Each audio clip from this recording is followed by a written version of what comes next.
Israel आणि अमेरिकेनं इराणवरती जे एअर स्ट्राईक केले त्यामध्ये इराणचे supreme leader Ayatollah Ali Khomeini यांचा मृत्यू झाला। त्याचबरोबर आणखी काही महत्त्वाच्या IRGCच्या लीडर्सचा देखील मृत्यू झाला। त्यामुळे इराणमध्ये एक पॉलिटिकल व्हॅक्यूम क्रिएट झालं असं म्हणलं जात होतं।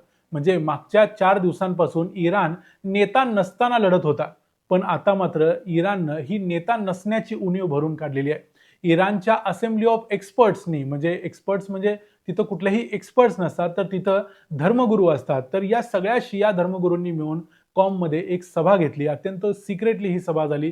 यामध्ये त्यांनी ठरवलं की आयातुल्ला अली खोमेनी यांचा दुसरा मुलगा मोज्तबा खोमेनी यांची नवीन सुप्रीम लीडर म्हणून नेमणूक करायची। आता ज्या ठिकाणी ही मीटिंग होणार होती त्याच जागेवरती इस्रायलनं एअर स्ट्राईक केला आणि त्यांचं असं म्हणणं आहे की या एअर स्ट्राईकमध्ये इथल्या सगळ्या एक्सपर्ट्सचा, म्हणजे सगळ्या धर्मगुरूंचा मृत्यू झाला। पण प्रत्यक्षात IRGCनं सांगितलं की त्या हल्ल्यामध्ये कुणाचाही मृत्यू झाला नाही, कारण तिथं सभाच झाली नव्हती। पण आता एक गोष्ट मात्र घडलेली आहे की इराणमध्ये कोणताही लीडर नव्हता। ही जी परिस्थिती होती ती आता इराणनं बदललेली आहे आणि इराणचे पूर्वीचे अली खोमेनी होते त्यांच्यापेक्षा थोडासा जास्त हार्डलाइनर IRGCचा लाडका असा नेता आता त्या जागेवर बसणार आहे। त्यामुळे युद्धाचं भविष्य काय असेल तेही बघूया। दुसरी गोष्ट बघूया, हे मोज्तबा खोमेनी आहेत तरी कोण आणि त्यांचा इतिहास काय आहे। मी आहे रणजित यादव आणि तुम्ही पाहताय द मराठी बाणा। 1969 साली जन्म झालेले मोज्तबा खोमेनी हे आयातुल्ला अली खोमेनी यांचे दुसरे सुपुत्र आहेत। त्यांचं बालपण हे इराणमधल्या शिया राजवटीमध्ये, म्हणजे पूर्वीच्या राजेशाहीमध्ये गेलं।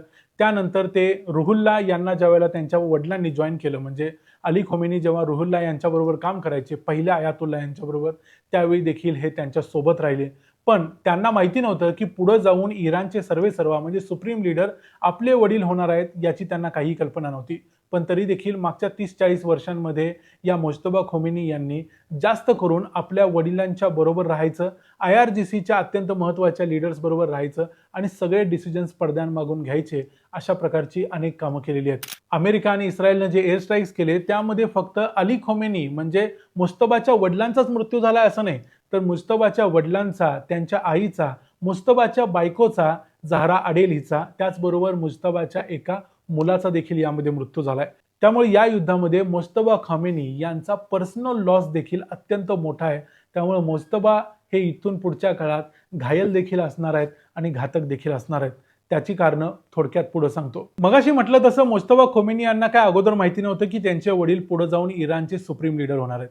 त्यामुळे सुरुवातीला 1987 साली मोज्तबा खोमेनी हे इराणच्या सैन्यात म्हणजे IRGC मध्ये सामील झाले। त्यातल्या हबीब बटालियनमध्ये त्यांनी काही वर्ष काम केलं। तिथं त्यांची सर्व्हिस पूर्ण झाल्यानंतर मग ते रिटायर झाले। त्यानंतर मात्र त्यांचे वडील हे इराणचे सुप्रीम लीडर झालेले होते आणि त्यानंतर ते मग पडद्यामागून काम करायला लागले। या संपूर्ण काळात मोज्तबा खोमेनी यांची एक इमेज समोर आली, ती म्हणजे ते अत्यंत हार्डलाइनर होते। ज्या ठिकाणी अली खोमेनी थोडीशी नरमाईची भूमिका घ्यायची त्या प्रत्येक ठिकाणी मोज्तबा खोमेनी हे अत्यंत हार्डलाइन भूमिका घ्यायचे। सुरुवातीपासून आणि स्वतः IRGC मध्ये त्यांनी नोकरी केलेली असल्यामुळे त्यांचा IRGC मधल्या अनेक अधिकाऱ्यांच्या बरोबर चांगला घरोबा आहे, चांगले संबंध आहेत आणि त्यांच्या बरोबर काम केलेले अनेक लोक हे IRGC मध्ये मोठ्या पदावर आहेत। याशिवाय त्यांचा संबंध स्वतः नोकरी करताना देखील या इराणी मिलिटरी मधल्या इंटेलिजन्स डिपार्टमेंट बरोबर जवळचा आलेला होता आणि त्यामुळे त्यांचा इराणच्या इंटेलिजन्स सर्व्हिसेस मध्ये देखील अत्यंत महत्त्वाचा रोल होता। त्यांची मिलिटरी सर्व्हिस पूर्ण झाल्यानंतर मग त्यांनी धर्माचा अभ्यास केला। त्या कोम या शहरामध्ये जाऊन ते धर्माचं शिक्षण घेतलं आणि त्यानंतर आता ते पुढचे सुप्रीम लीडर असणार आहेत। आता हा डिसिजन का घ्यावा लागला हे देखील बघायला पाहिजे। सगळ्यात महत्त्वाची गोष्ट म्हणजे यांची निवड करण्या अगोदर इराणच्या मिलिटरी समोर म्हणजे IRGC समोर आणि तिथल्या असेंब्ली ऑफ एक्सपर्ट समोर आणखी देखील काही पर्याय होते, पण इराणच्या मिलिटरीकडे म्हणजेच IRGC यांचीच निवड करण्याचा पर्याय शिल्लक होता, कारण ते त्यांच्या विचारधारेशी जुळतं घेणारे नेते आहेत। आता त्यांची निवड होण्याच्या मागचं दुसरं महत्त्वाचं कारण म्हणजे आत्ताच्या घडीला इराणमध्ये 2 प्रकारची मतं असणारे लोक आहेत। काही लोक हे सेलिब्रेशन करतायत खोमेनींचा मृत्यू झाला म्हणून, तर काही लोक हे रस्त्यावर येऊन रडतायत। त्यामुळे इराणमध्ये जर आता इराणमधल्या जनमताला एकत्र ठेवायचं असेल तर खोमेनींच्या घरातल्याच कुणाला तरी त्या पदावरती बसवलं पाहिजे, जेणेकरून सगळी जनता त्या व्यक्तीच्या मागे राहील आणि खोमेनींची जी इमेज होती, जी प्रतिष्ठा होती, ती त्यांच्या घराण्याला चिकटून असल्यामुळे ती त्यांच्या मुलामध्ये देखील खोमेनीला लोक पाहायचा प्रयत्न करतील। याच कारणामुळे त्यांच्याच घरातल्या व्यक्तीला निवडलं गेलं। असेंब्ली ऑफ एक्सपर्ट्समध्ये असलेल्या 88 लोकांनी मिळून मोज्तबा खोमेनी यांना निवडल्यानंतर आता अनेक लोक असा देखील प्रश्न विचारतायत की इस्लामिक रिजिममध्ये अशा पद्धतीनं बापानंतर त्याच्या मुलाला निवडायची पद्धत खरं तर नव्हती. म्हणजे पहिले जे रुहुल्ला खमेनी होते त्यांनीच ही निवडणुकीची पद्धत बंद केलेली होती. त्यांनीच सांगितलं होतं की राजा का बेटा राजा नहीं बनेगा. तसं जर झालं तर मग ती राजेशाही होईल. पूर्वी जे रजा पहलवीची यांची जे सरकार होती किंवा त्यांच्या सत्ता होत्या त्यावेळी देखील असंच होत होतं. जो शहा असायचा इराणचा त्याचा मुलगा नवीन शहा व्हायचा. पण तशी गोष्ट आता इथून पुढे होणार नाही. इस्लामिक रिजिममध्ये आपल्या कर्तृत्वावरती नवीन माणूस येईल आणि तो सुप्रीम लीडर होईल असं म्हटलं जात होतं. पण प्रत्यक्षात आता तसं होताना दिसत नाही. अशी टीका देखील काही लोक करतायत. पण मी म्हटलं तसं आता इराणमधल्या IRGCकडं त्यांच्यापेक्षा म्हणजे मुस्तफा खोमेनी यांच्यापेक्षा दुसरा चांगला पर्याय नव्हता. IRGC मधल्या एका अधिकाऱ्याने तर सांगितलं की इराणमध्ये कुठल्याही प्रकारचं पॉलिटिकल व्हॅक्यूम क्रिएट होऊच शकत नाही. इराणमधला कुठलाही महत्त्वाचा अधिकारी मेला तर त्याचे 3 सक्सेसर्स म्हणजे 3 नवे उत्तराधिकारी तयार असतात. त्यामुळे कुठलंही पॉलिटिकल व्हॅक्यूम क्रिएट होणार नाही. युद्ध कितीही लांबलं तरी इराण त्यासाठी तयार आहे असं इराणमधल्या अनेकांचं म्हणणं आहे. त्यामुळे हे युद्ध कोणत्या थराला जाईल, कोणत्या वळणावर जाईल हे आता तरी सांगता येत नाही. इराण माघार घेईल असं जे आतापर्यंत वाटत होतं ते मात्र इराण घेताना दिसत नाही. इराण उलट आपले हल्ले आणखी वेगानं करतोय आणि जास्त त्वेषानं करतोय. इराणमधली जनता रस्त्यावर उतरून हे सगळं आंदोलन आपल्या हातात घेईल आणि इराणमधून IRGCला घालवून टाकेल. इराणमधली इस्लामिक रिजिम संपवेल ही जी अमेरिकेची, इस्रायलची आशा होती ती आता फलद्रूप होताना दिसत नाहीये.